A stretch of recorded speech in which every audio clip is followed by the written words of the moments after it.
Hi friends, தமிழகத்தில் திராவிட கட்சிகளுக்கு சவால் விடும் வகையில் தமிழக வெற்றிக் கழகம் தயாராகி வருகிறது.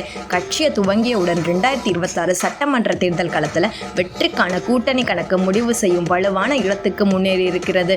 வாரந்தோறும் சனிக்கிழமை பிரச்சாரம் என அரசியல் களத்தில் புதிய புரட்சியை தளபதி அவர்கள் ஏற்படுத்தியிருக்காரு. கரூர் பிரச்சாரம் தாவேகா கட்சியை முறக்கிடும் என அரசியல் வட்டாரங்களில் பேசப்பட்டு வந்துச்சு. சட்டசபை தேர்தலில் தாவேகாவினர் தனித்து போட்டிடுறாங்களா இல்லை கூட்டணியா என பல விவாதமும் நடந்து கொண்டிருக்கிறது. இந்த பரபரப்பான சூழல்ல தாவேகா கட்சியின் பொதுச் செயலாளர் ஆதவ் அர்ஜுனா அவர்கள் சத்தமே இல்லாம கட்சியின் பிரச்சார வியூகத்தை திட்டமிட்டிருக்காரு. மீண்டும் தளபதி அவர்கள் பிரச்சாரத்தை துவங்கினார். அது ஜெயலலிதா பாணியில் அமையும் என எதிர்பார்க்கப்படுது. தொண்டர்கள் கூட்டத்தால விஜய் அவர்கள் வாகனத்தில் சென்று பிரச்சாரம் செய்வது பெரும் சவாலாகவே இருக்கு. அதற்கு பாதுகாப்பு கொடுக்க போலீசாரும் திணறி வர்றாங்க.